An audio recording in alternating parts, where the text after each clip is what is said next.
Graça e paz de Jesus Cristo, nosso Senhor. Bem-vindos, muito boa tarde, alegria revê-los. Agora, aqui estamos, palavra de Deus diante de nossos olhos, nosso tema aí colocado na nossa página, eu trago de novo a sua memória, é uma pergunta: como está o seu coração? É evidente que você não pode ter a pretensão de responder, porque um texto fundamental que estaremos lendo, você verá que ele já lança por terra toda e qualquer possibilidade de você me dar uma resposta. E esta não é uma resposta que você teria de dar a mim, mas a si mesmo.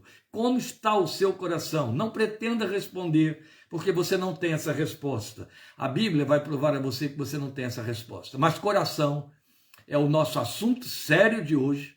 E vamos fazer uma caminhada por dentro dessa temática das próximas semanas, conforme Deus assim determinar ou permitir. E então, convido você a ler o seu texto aí de Isaías 57:15 e logo depois estaremos orando para fazer a nossa abordagem de hoje. Pois assim diz o alto e sublime, que vive para sempre e cujo nome é santo. Você aqui tem 4 informações a respeito dos atributos de Deus: alto, sublime, eterno, vive para sempre e santo. Pois assim diz o alto e sublime, que vive para sempre, cujo nome é santo. Habito num lugar alto e santo, mas habito também com o contrito e humilde de espírito, para dar novo ânimo ao espírito do humilde e novo alento ao coração do contrito. Este é um daqueles salmos, porque é uma palavra profética com formato de salmo, Isaías 57:15. Então é um dos salmos proféticos, saído da pena de um profeta, eivado de uma beleza singular. Porque é uma promessa de um significado impactante. Eu acho que o paralelo que teríamos, eu estarei orando ainda, eu acho que o paralelo que teríamos entre Isaías 57:15 para Isaías 57:15 é o texto da invocação da bênção aarônica, conforme Deus determinou que Moisés ensinasse e através de Arão invocasse sobre os filhos de Israel.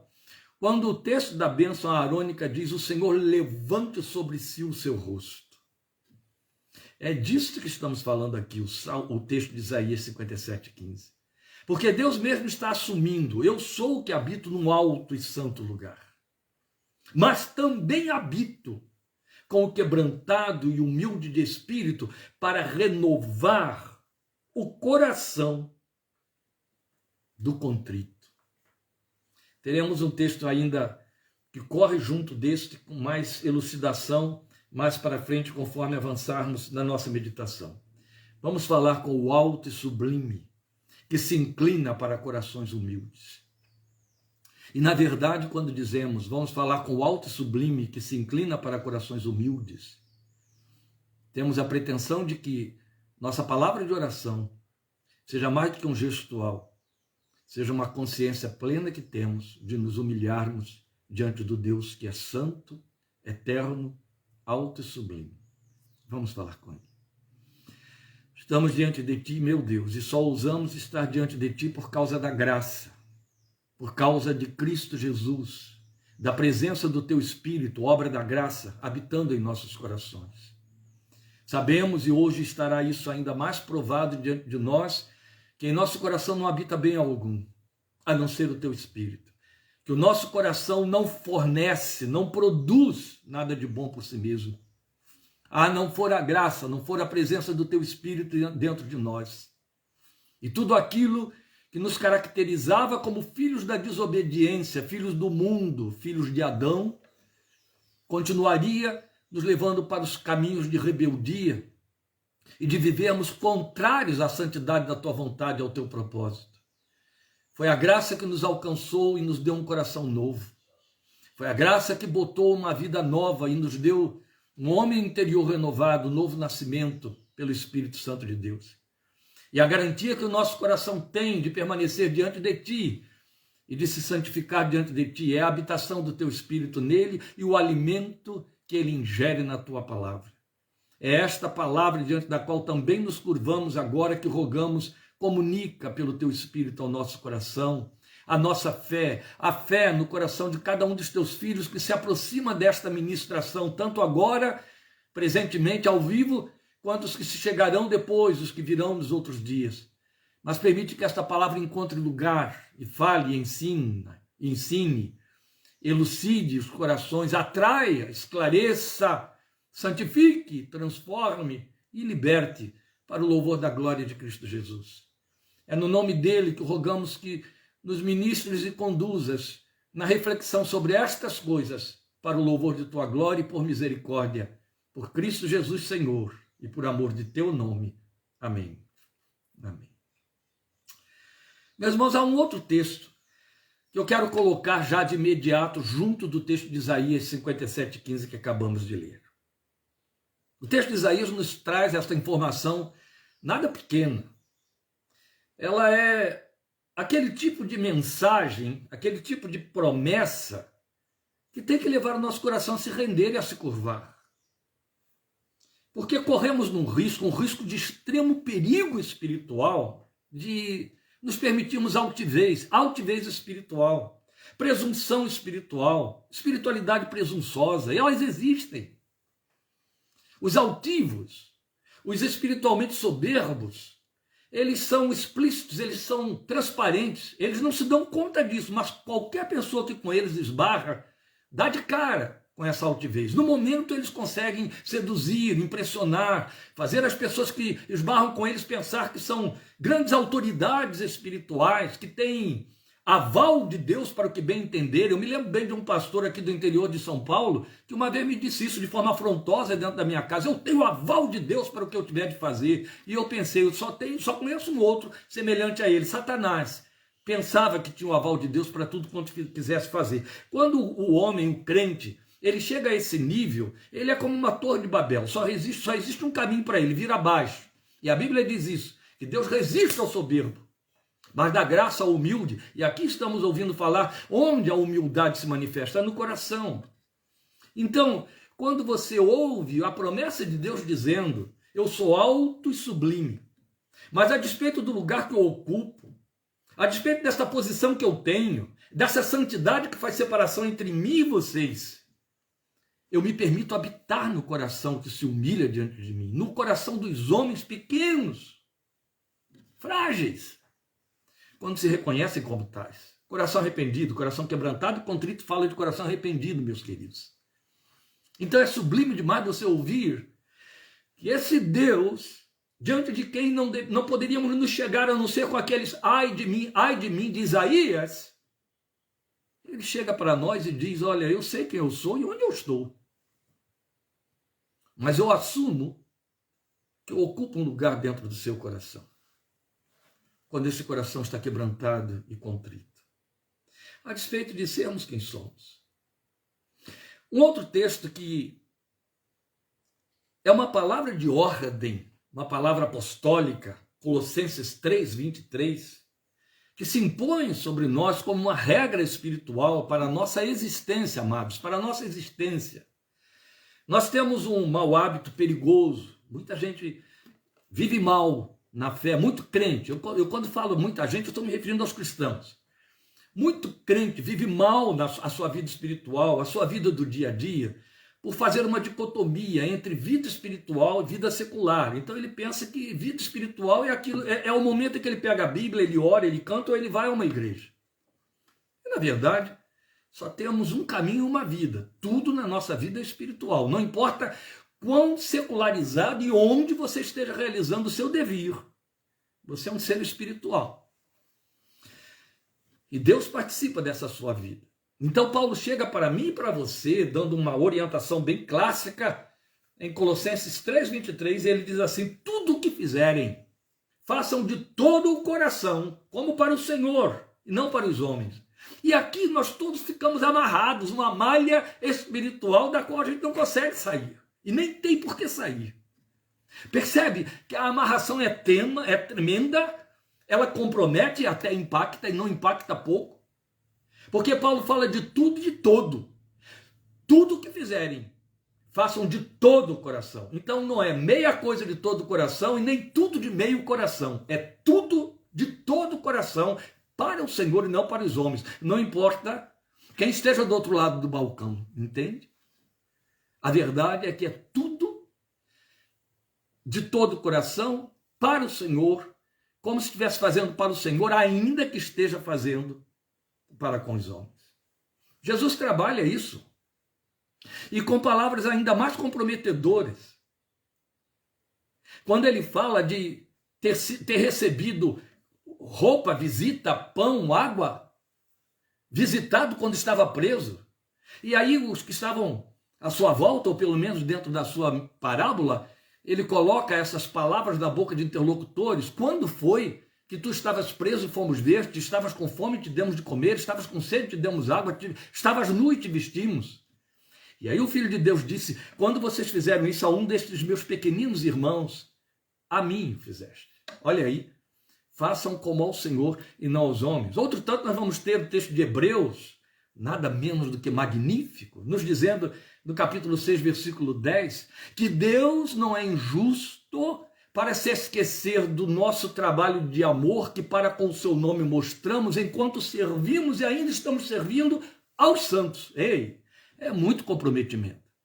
Ou seja, aquilo que você faz investindo na vida de um outro, Deus recebe para ele, como sendo feito para ele. E aqui o que nós estamos, à luz de Colossenses 3,23, ouvindo, é a palavra de Deus dizendo que o nosso Deus não aceita o coração pela metade. É prioridade única e completa e veremos isso crescer mais. Estamos indo dentro de uma abordagem temática, eu já disse. Então, nestes dois textos, Isaías 57,15 e Colossenses 3,23, a palavra coração se destaca. Bem, já ficou claro aqui porque, afinal de contas, nesses poucos minutos em que eu já fiz toda essa abordagem, eu só falei com coração, coração, coração. Então, ouça isso. Na antiguidade, mesmo os escritos profanos e ainda escritos hebraicos, e aí por escritos hebraicos pensa-se sempre em escritos sagrados, não é assim? A sede das emoções humanas era reputada aos lombos ou aos rins. Antiguidade bem remota. Depois, com a diacronia, isso foi modificando-se e o coração foi um novo vocábulo que assumiu esse lugar. E a palavra coração, então, passou a representar entranhas sensitivas, entranhas espirituais, entranhas do entendimento, entranhas da vontade, o centro em que estas coisas evoluem, ou a partir de onde estas coisas evoluem. Mesmo hoje, uma vez que isso se universalizou, o romantismo, o lirismo, a filosofia, tudo tomou posse dessa terminologia, o coração como centro do ser.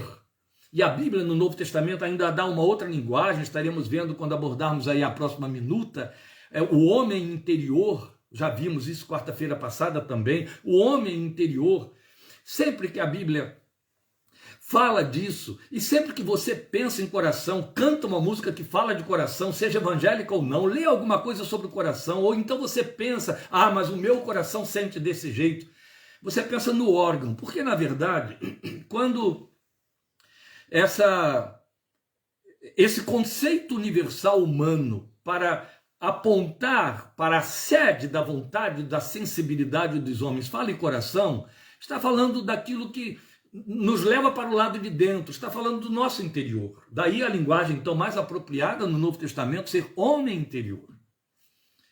E a nossa estrutura psíquica se apossou disso e assumiu isso como uma verdade tão densa, tão presente, que está provado cientificamente, isso acontece no mundo diariamente, pessoas morrem por conta do que o coração sente.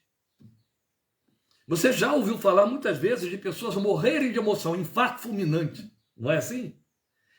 Até assistindo uma partida de futebol, ou diante de uma má notícia, ou então diante de uma notícia extraordinariamente boa, a reação é fulminante, o coração infarta e há uma morte.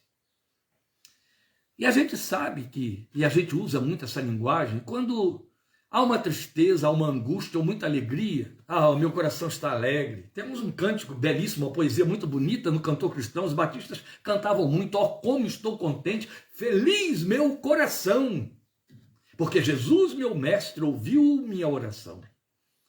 Então a gente pensa em algo aqui dentro do peito mesmo, porque é onde o coração está, na caixa torácica, a gente até põe a mão ali, não é? Ai, meu coração, o profeta também fala isso, Jeremias. Então, na verdade, O coração na Bíblia passou a significar a sede dos sentimentos, a sede da vontade, a sede do entendimento do ser humano. E nós aceitamos isso, é um fato. É evidente que não estamos falando do órgão físico. Não estamos falando de músculo cardíaco. Não estamos falando de algo que é material. Estamos falando de algo que é imaterial. Estamos usando uma linguagem que não é nem psicológica. Estamos falando de algo que é espiritual. E que nós decidimos concentrar com reações, sensibilidades, sensações físicas no nosso corpo. A ponto da Bíblia, então, até forçar a referência falando de homem interior. Quer dizer, algo que está mais internalizado e continua sendo você, continua sendo o ser humano. Então o coração passou a ser o ponto vital, o centro da atenção e solicitação divinas no trato com o ser humano que Deus fez à sua imagem e semelhança. O próprio Deus, o tempo todo, Jesus, outro tanto, vai tratar conosco a partir do coração. Vai falar em coração, todo tempo. Volta a carga.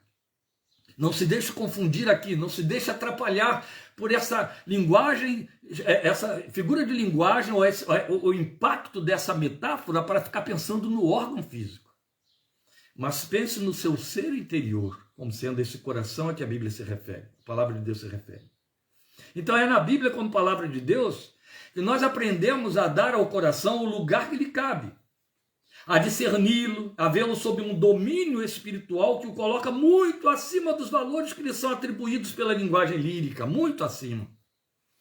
É evidente que, por mais popular que a expressão se tenha tornado, o coração vai ser figura de linguagem sempre representativa do íntimo do nosso ser, desse homem interior a que eu estou me referindo, e que Paulo se refere também, muitas vezes, especialmente nas versões mais antigas das nossas Bíblias. Então, eu convido os irmãos que estão aí com o seu texto de Isaías 57:15 diante dos olhos, outros já foram lá, talvez, para Colossenses 3:23, mas agora nós vamos fazer uma caminhada na palavra de Deus, com alguns textos pinçados e sintetizados, a fim de otimizar a nossa abordagem, para entendermos o significado deste tema, que, como eu disse, ele entra como uma abertura para novas mensagens que virão nas próximas semanas, conforme Deus assim consentir e permitir por sua misericórdia. Então eu convido os irmãos a se voltarem hoje a sua atenção para o seu coração.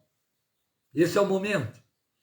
E vamos fazer isso através desse percurso bíblico aí. Primeira coisa que eu quero levar você a pensar comigo é no coração pela ótica divina, como Deus vê o coração do homem.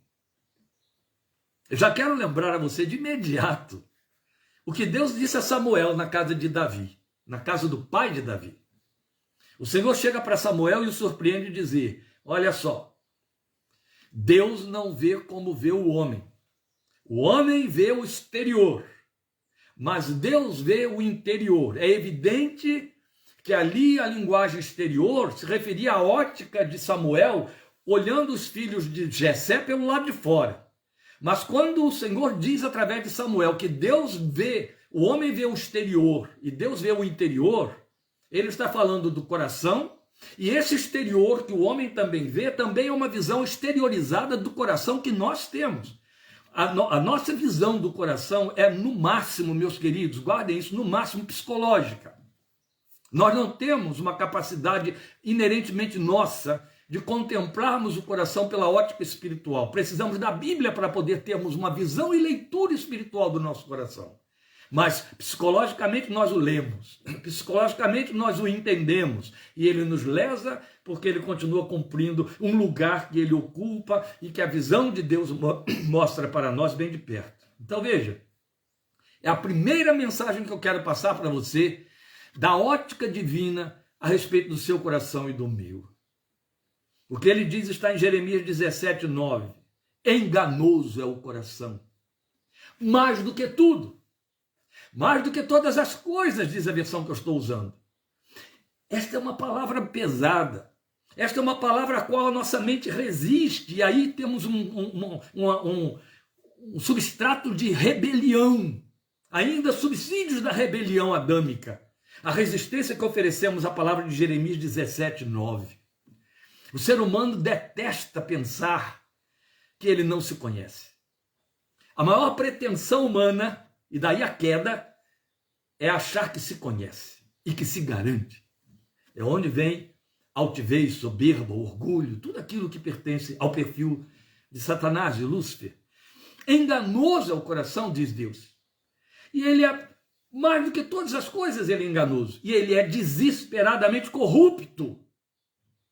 Quem o conhecerá? É a conclusão com uma pergunta. É um desafio também. O que Deus está dizendo é, esse coração que é enganoso, mais do que todas as coisas, e que é desesperadamente corrupto, é de tal ordem que não há quem o conheça. Quem o conhecerá? Sabe, lamentavelmente, nós, esses tupiniquins humanos, temos a pretensão de achar que o conhecemos.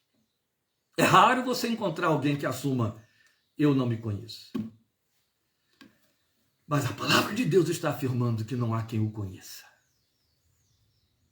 Deus conhece o meu coração. Deus conhece o seu coração, mas você não é Deus.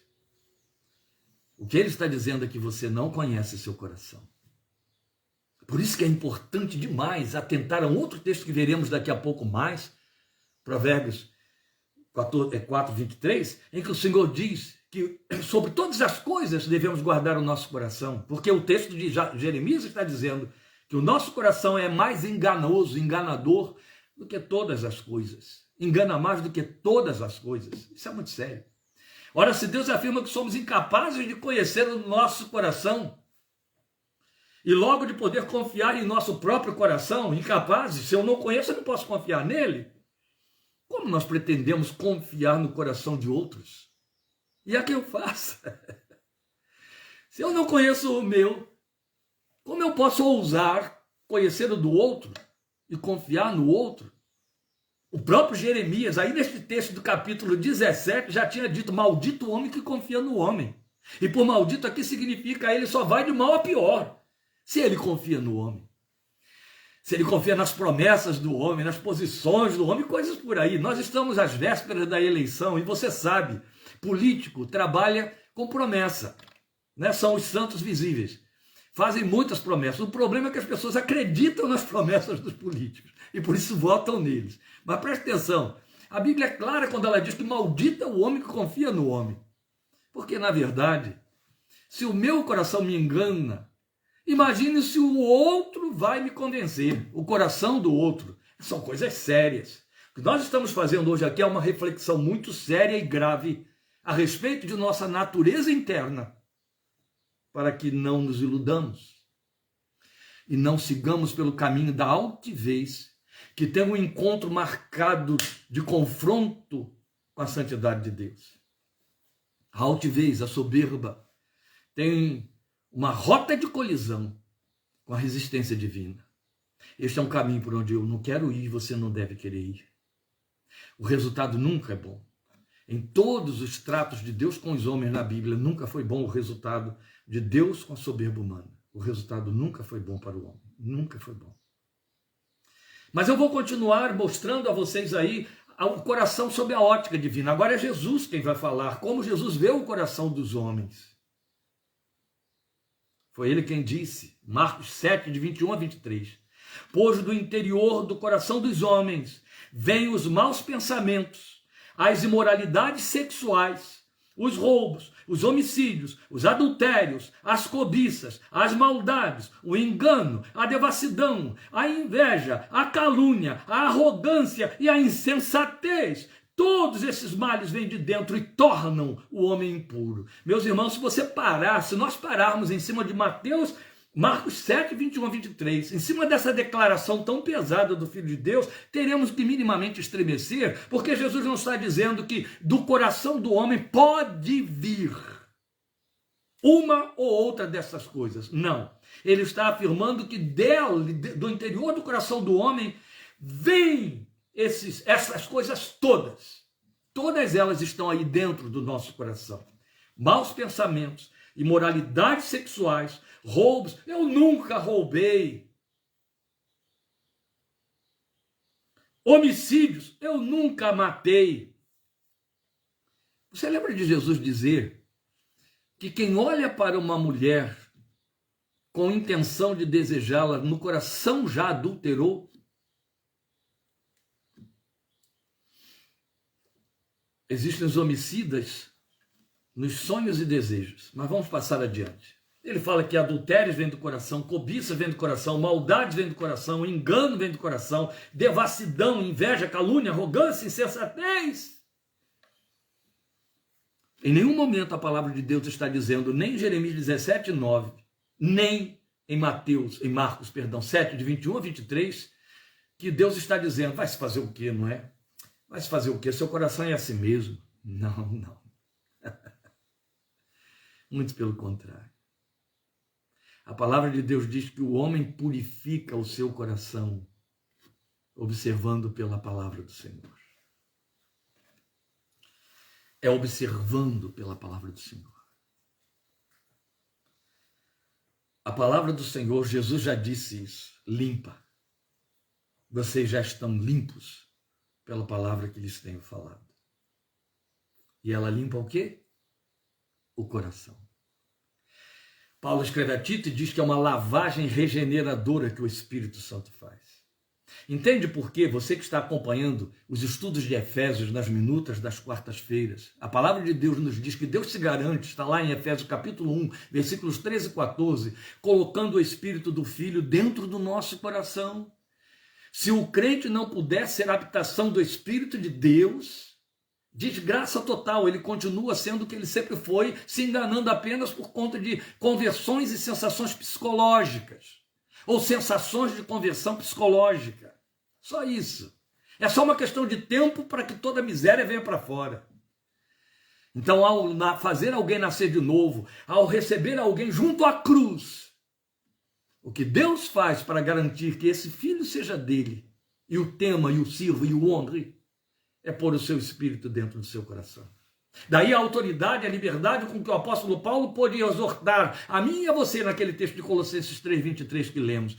Tudo que você vier à sua mão para fazer, tudo, faça de todo o coração, como ao Senhor e não aos homens. Isso é muito sério.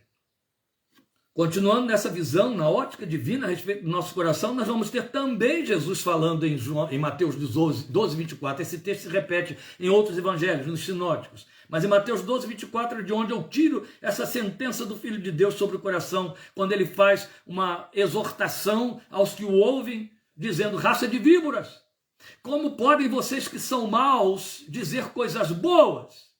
Pois a boca fala do que está cheio o coração. Ele não está dizendo que o coração só vai falar coisas más. O que ele está dizendo é exatamente o contrário. Que não adianta, em hipótese alguma, quem tem um coração cheio de coisas más pretender que vai dizer coisas boas. Não. Pode até fazê-lo com disfarçatez. Mas o que há de mal vai sair por ali. Isso é muito sério, porque, veja, na ciência psicanalítica, nós somos treinados a fazer a leitura do que o coração fala e a mente esconde. É a leitura do não dito, é a leitura do corpo, a leitura do gestual, a leitura através de atos falhos, através dos sonhos, que revelam que é a verdade que está escondida e que está totalmente censurada para que a pessoa se proteja, e ela faz uma censura inconsciente. Na terapia a gente descobre, a gente ouve isso, a gente vê isso, vê em gestuais. A gente aprende a ler alguns gestuais que são padronizados. Não faz muitos dias, há bem poucos dias, eu estava ouvindo alguém me dizer, sem palavras, que estava trabalhando a possibilidade de um divórcio, quer se divorciar da sua mulher. Ele estava fazendo uma gesticulação que eu lia o tempo todo. Ele não sabe que estava fazendo a gesticulação, mas ele está me comunicando, eu vou me divorciar, eu vou deixar aquela mulher. Já passei por essa experiência várias vezes, já li isso várias vezes e vi se confirmar diante dos meus olhos. Várias vezes. Percebe o que estamos querendo dizer? O coração só vai falar coisa boa se houver coisa boa dentro dele. A boca, perdão. Só vai falar coisa boa se houver coisa boa dentro do coração. Foi isso que Jesus disse. É impossível, porque disse Tiago, e eu concordo, né? É a palavra de Deus. A mesma fonte não pode produzir água doce e amarga.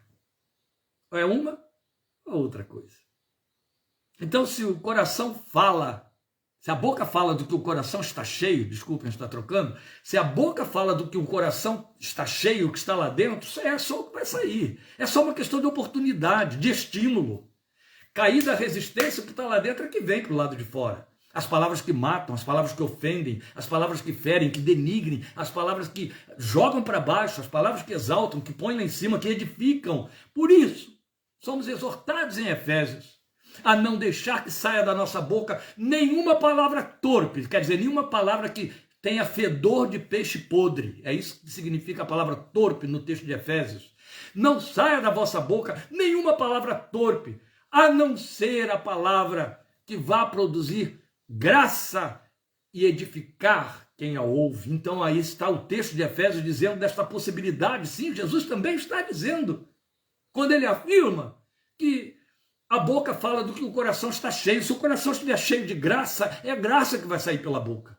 Se o coração estiver cheio de paz, é paz que vai sair pela boca. De amor, é amor que vai sair pela boca. Entende? Palavra que vai edificar. Palavra que vai construir pelo lado de dentro, levantar o outro. Isso é muito sério. Vamos lembrar o que o salmista revelou, meus amados.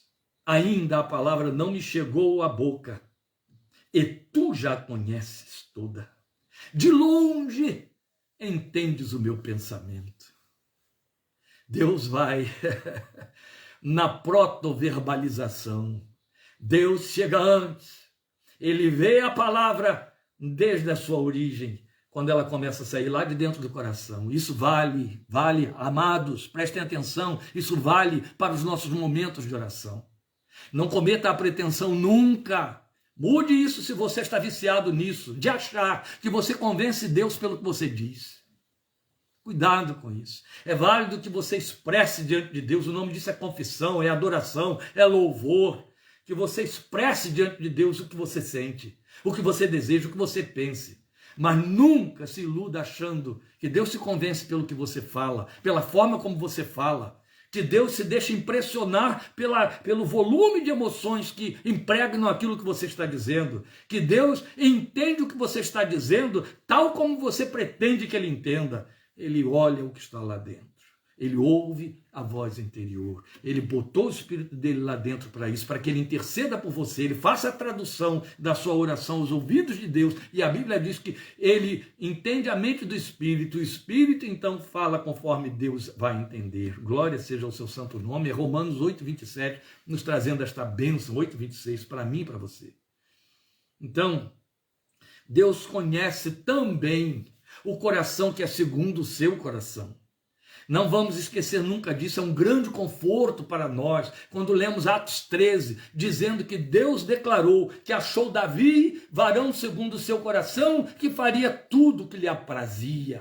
Achei a Davi, varão segundo o meu coração, que vai fazer tudo o que me apraz. Que coisa linda! Deus conhece o coração que é segundo o seu coração. E o coração que é segundo o coração de Deus é um coração que se miserabiliza. Deus é um Deus misericordioso. É um coração quebrantado e contrito. Então é importante demais você ouvi-lo dizer que também ele conhece os valores do coração. Ele conhece os corações valorosos. Ele conhece os corações de qualidade, os corações de honra. Quando ele diz no Salmo 51:17, através da pena de Davi, os sacrifícios que agradam a Deus são um espírito quebrantado, um coração quebrantado e contrito. Ó Deus, não desprezarás. Atrai ao Senhor, entende? A humildade atrai a Deus, a simplicidade atrai a Deus, assim como o inverso da simplicidade, a soberba da vida, a vaidade o afugentam, criam resistência. A humildade, a simplicidade o atraem. Coração quebrantado e contrito, a Bíblia está usando uma expressão que é tão significativa, porque ela é sempre colocada de forma negativa quanto a nós e Deus, mas aqui está de forma positiva quanto a Deus e nós, quando diz que ele não resistirá, ele não desprezará o coração quebrantado e contrito.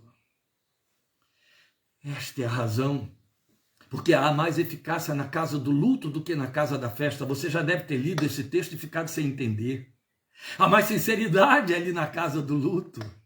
Há mais verdade, a dor é verdadeira e ela atrai o coração de Deus, o coração quebrantado e contrito. A esse coração ele não despreza. Ao mesmo tempo, esse texto de Salmo 51, 17, está dizendo para mim e para você que Deus reconhece que os corações se quebrantam e são contritos. Deus vê valores no coração humano. Coração quebrantado e contrito. Há um texto nos Reis que é muito significativo. Deus dizendo que ia manter a casa de Judá porque ainda havia alguma coisa boa lá em Judá.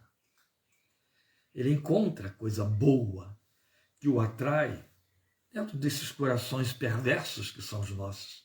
Especialmente o coração no qual ele botou o seu espírito para habitar e gerenciar. Glória ao seu nome. Mas também há uma ótica humana do coração. Apesar da Bíblia dizer que eu não o conheço, há uma forma como eu trato o meu coração. Há uma forma como eu dou atenção ao meu coração. É a ótica humana. E isso diz respeito a nós todos. E eu quero passá-la para você também através de textos bíblicos. E aí, a gente continua indo a Jeremias. Jeremias 4,19. Jeremias é o homem que mais fala de coração, porque foi o homem que mais chorou, e quem chora, chora pelo coração, não é verdade? Ali em Jeremias ele diz, 4,19, minha angústia, ele está aos prantos, eu me contorço de dor, ó paredes do meu coração. O meu coração dispara dentro de mim, não posso ficar calado, ouvi o som da trombeta, ouvi o grito de guerra. Esse homem está falando de angústias internas, este homem está falando de alma abatida, esse homem está falando de dor no coração espiritual. Paredes do meu coração, ele diz, o meu coração dispara dentro de mim, eu me contorço de dor de alma. E isso fala de uma visão humana do coração. O que eu quero dizer com esse texto de Jeremias 4,19 ao afirmar que é uma visão humana, uma ótica humana do coração? É que o coração move o homem. O coração nos faz paralisar de medo, ou nos agitarmos, ou avançarmos. É do coração que vem a força para a gente avançar. É do coração que vem o medo, a fobia ou a covardia, que nos faz recuar ou paralisar, estagnar e ficar atônito. Mas a autovisão mais generalizada do coração, e eu acredito que você vai concordar comigo, é aquela que o faz sentir-se ou parecer vítima em quase todas as situações. Isso é tão universal, meus irmãos. Isso é tão comum, isso é tão corriqueiro. Via de regra, quando as coisas andam mal sucedidas, a pessoa tem uma visão acerca de si mesma como vítima. Ela é vítima de alguma situação sinistra. Ou é espiritual, é um engendramento do diabo, ou é da maldade de terceiros ou do sistema, mas ela é vítima. Dificilmente ela vai conseguir ver-se como quem, como quem promoveu meios, criou circunstâncias, favorecendo adversidades e dando lugar a elas. Dificilmente. Esta é a razão porque quando algumas pessoas tão repetitivamente estão vivendo esse ciclo, elas adoecem, correm para as terapias e abominam a terapia que pontua isso aí, que põe o dedo nessa veia para dizer, olha, você está produzindo tudo isso, você favorece esse tipo de situação. Porque a autovisão é essa, é de se sentir ou parecer vítima em quase todas as situações. O coitadinho de mim, meu coração, ele padece esse tipo de coisa. Ai, meu coração, paredes do meu coração, eu me contorço de dores, foi o que Jeremias disse. Mas existe também a visão do coração que palmilha o terreno da fé. É uma visão mais legítima. E se é mais legítimo, é mais humilde, é mais quebrantado e contrito. Então fala a linguagem de Deus. E você a vê no Salmo 73, 26. Exatamente o texto em que o salmista está questionando os privilégios e o aparente bom sucesso dos ímpios. Nesse texto ele diz no versículo 26, o meu coração, meu corpo e o meu coração poderão fraquejar. Oh, ele diz, quase me resvalaram os pés. E agora ele chega no versículo 26 para dizer isso. O meu corpo e o meu coração poderão fraquejar, mas Deus é a força do meu coração e a minha herança para sempre. Oh, Davi sabia usar isso muito bem na sua fé. Eu tenho um coração fraco, eu tenho um coração que pode me enganar, eu tenho um coração que pode me passar uma rasteira. Afinal, ele é enganoso. Mas a força do meu coração é Deus. Ele é a minha herança que guarnece o meu coração. Isso é fé. É o caminho de fé. Porque traduz, em outras palavras, uma confissão e consciência de dependência divina. É onde, e dependência divina só aponta nessa direção, é onde a altivez é lançada para muito longe. Porque quem depende de Deus, de altivo não tem nada. Quem tem consciência de que depende de Deus no que vive e no que faz e no que vive, está longe da altivez. Pelo contrário, tem um contínuo quebrantamento por carência, humildade.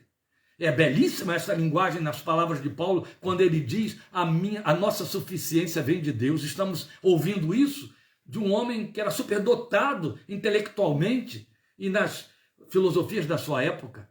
No entanto, esse homem estava dizendo, não que por mim mesmo eu possa pensar alguma coisa, mas a minha suficiência vem de Deus. Aleluia! Como temos que aprender estas coisas, meus queridos. Ainda uma outra ótica humana a respeito do coração. É quando, e ainda continuamos assim, então dentro do coração que achou o caminho do quebrantamento e da contrição, é quando nos damos conta de que os sonhos, os desejos procedem do coração. E a gente encontra isso em Provérbios 16:9. Em seu coração o homem planeja o seu caminho, mas o Senhor determina os seus passos. Eu posso planejar o meu caminho, é tão linda essa palavra. Eu posso planejar o meu caminho, eu tenho um sonho. Mas quem vai conduzir os meus passos dentro deste caminho que eu planejei é Deus. Logo, a direção primeira e última será de Deus. Não importa qual seja o caminho que eu tenha traçado para mim. Quem vai conduzir meus passos nesse caminho, quem vai me fazer avançar ou voltar, entrar para a direita ou para a esquerda ou fazer curvas, é o meu Deus. E há ainda uma outra ótica humana possível do coração. Eu digo possível porque nem todos a alcançam. É João que a ensina para nós na primeira epístola, capítulo 3, versículo 20. Este é um texto que precisa ser muito bem cuidado por mim e por você. Este é um texto que não pode bater em corações altivos. Seria uma tragédia. Seria um lançar-se dentro de um abismo sem volta. Mas é próprio para corações quebrantados e contritos, corações crentes, corações que nasceram de novo e convertidos. 1 João 3,20, porque Deus é maior do que o nosso coração e sabe todas as coisas. Se o meu coração me condena, ele diz um pouquinho antes, maior é Deus do que o meu coração. O que ele está dizendo não é, estou pouco me lixando para o que a minha consciência diz, não é isso.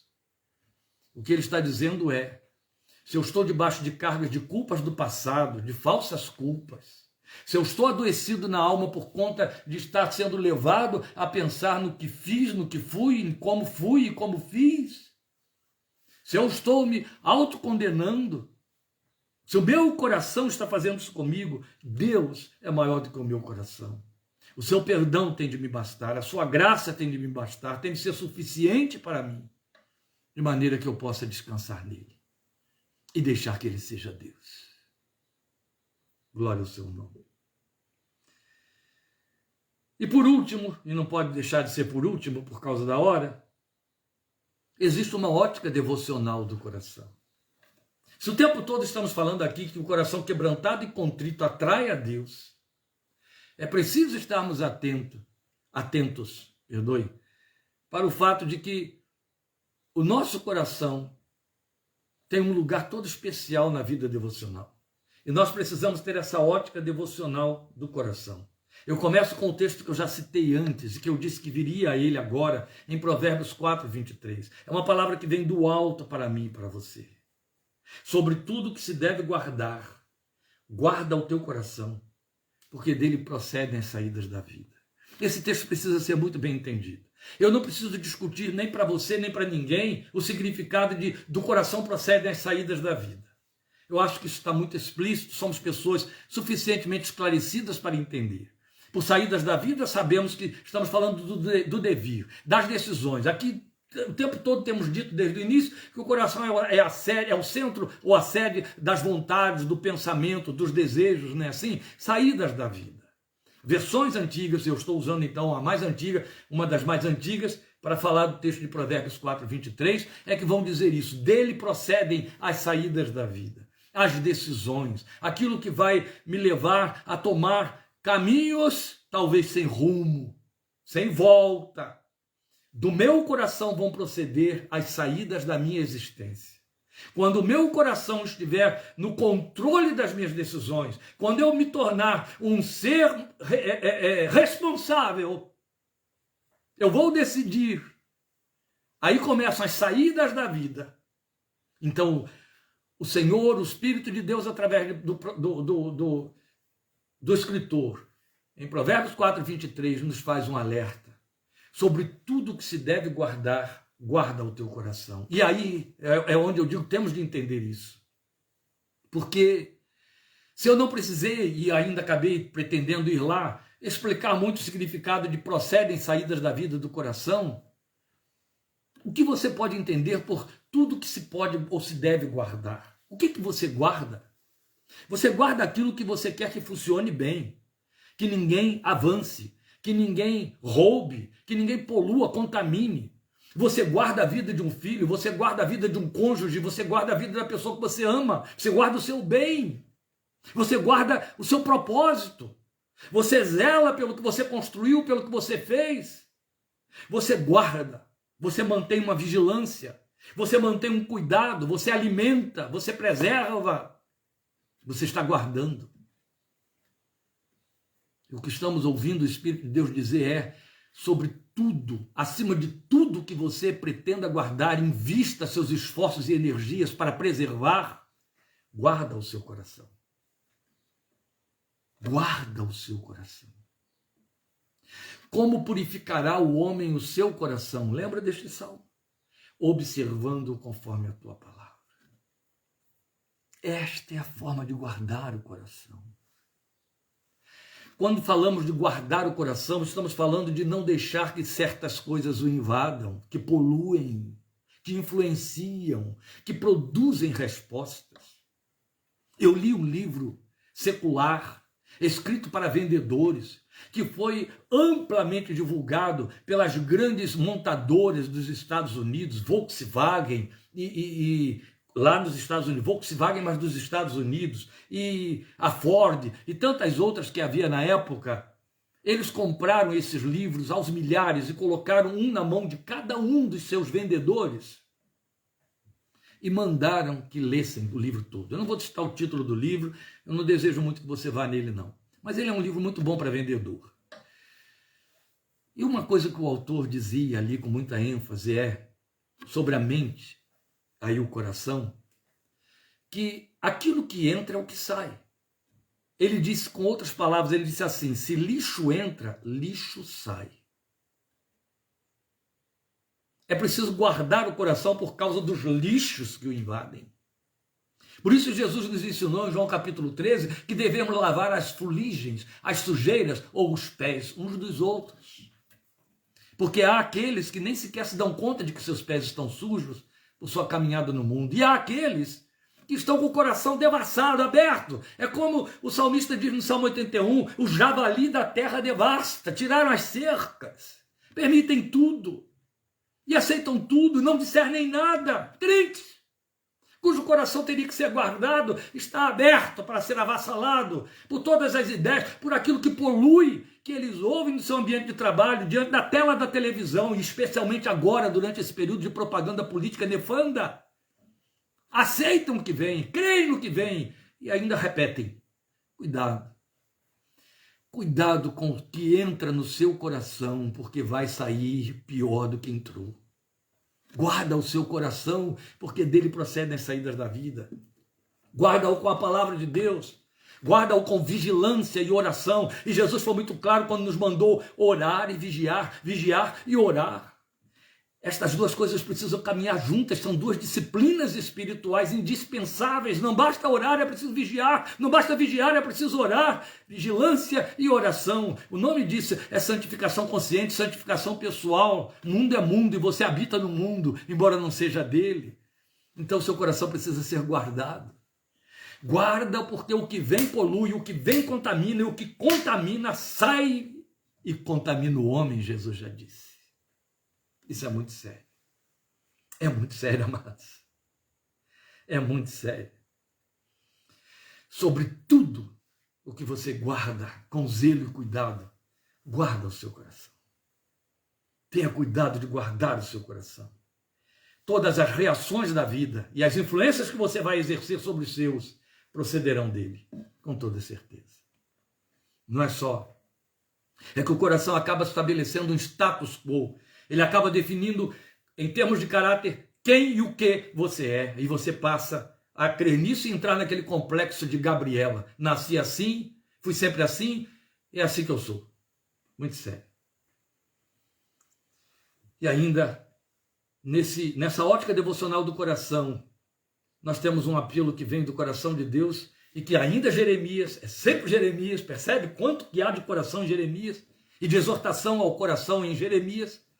Jeremias 29, 13, texto clássico, virou música e cantávamos muito, né, Ana Maria? Pelas músicas do Betel brasileiro. E buscar-me-eis e me achareis quando me buscardes de todo o vosso coração. E no versículo 14, eu citei aqui 29, 13, mas no 14, a primeira linha, que beleza, ele completa dizendo, eu me deixaria achar por vocês.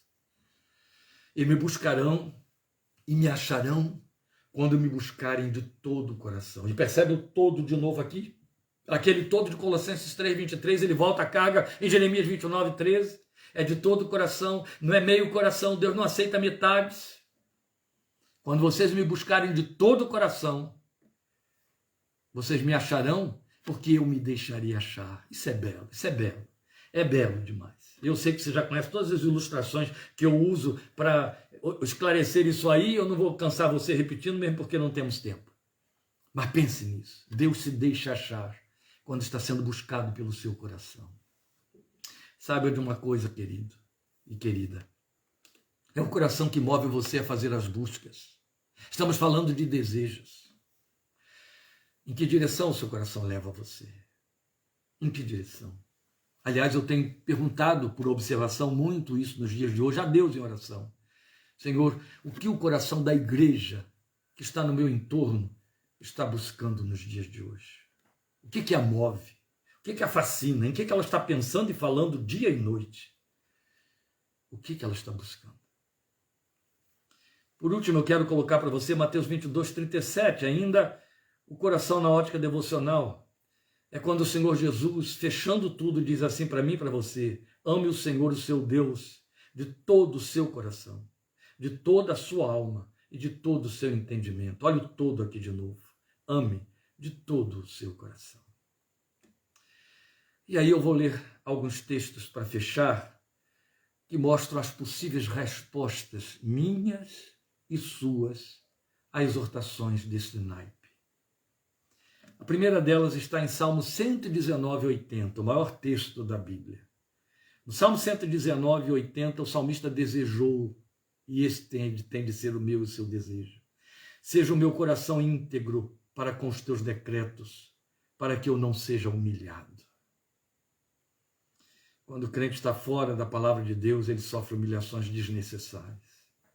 Depois, o mesmo salmista, os salmos são ricos a nível de coração e de desejos do coração.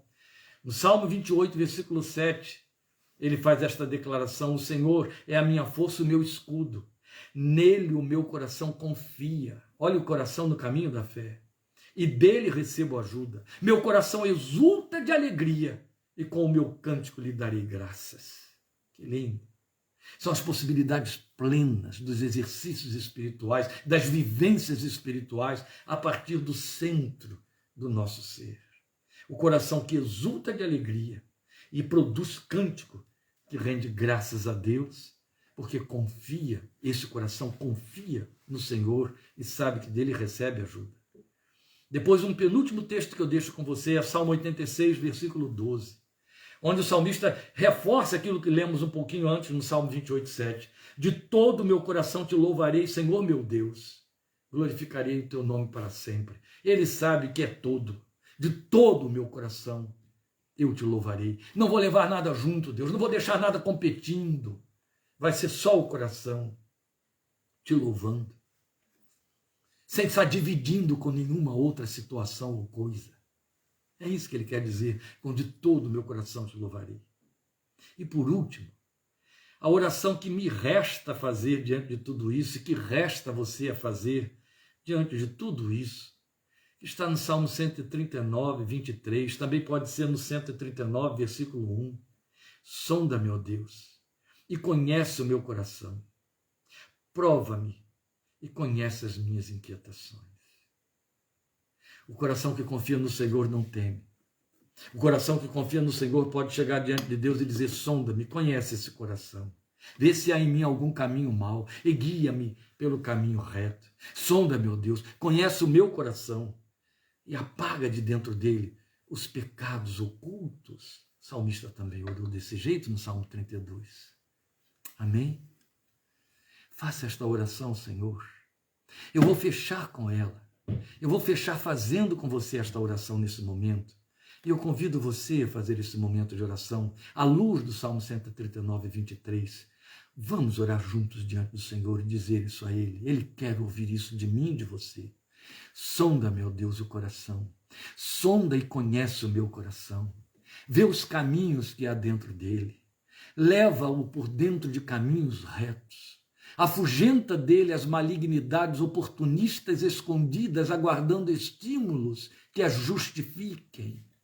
Ajuda-me a guardá-lo para que aquilo que vem como entropia e vem como poluição não encontre lugar, mas seja esbarrado na porta, encontre o sangue do Cordeiro na porta e dali mesmo seja afugentado. Guarda o meu coração e ajuda-me a guardar o meu coração com sabedoria, com temor e tremor, porque dele procedem as minhas decisões, aquelas que influenciam e afetam os que estão no meu entorno, meu Deus. Guarda o meu coração, sonda o meu coração, penetra o meu coração, conhece o meu coração, ó Deus eterno, porque ele tem de ser o útero do teu Espírito Santo, o ninho para o teu Espírito nele habitar e morar. Faze nele morada eternamente, faze nele a morada prometida, faze nele o tabernáculo prometido, faze nele um tabernacular de Cristo Jesus. Prepara meu coração para ti, meu Deus. Prepara o meu coração para que esteja firme no dia em que tratares comigo, em nome e para a glória do Senhor Jesus. Aleluia. Amém. Amém. Obrigado por sua atenção e companhia. Estejamos juntos domingo, às 17h30, em nome do Senhor Jesus. Deus te abençoe, te dê uma semana plena da sua presença, com temor e temor, com vigilância. Domingo estaremos continuando a falar sobre o coração, noutro aspecto, e estaremos indo além, também em outras oportunidades, pensando no coração e no agir de Deus dentro do nosso coração, para a transformação da nossa vida. Queridos irmãos, minha oração dia e noite pela igreja desta geração tem sido que o Espírito de Deus ache lugar no coração dela. Ele está do lado de fora, eu tenho absoluta certeza disso, tal como ele disse à igreja de Laodiceia, batendo, querendo entrar. Eu oro para que Deus leve cada crente a entender que o Senhor ficou do lado de fora. Outras coisas ocuparam seu lugar. E então abram literalmente a porta do coração e o convidem a entrar. Porque ele disse: eu vou entrar e eu vou cear com você e você vai cear comigo. Seja isto a bênção maior de Deus na sua vida e na sua casa, em nome do Senhor Jesus. Grande abraço. Amém.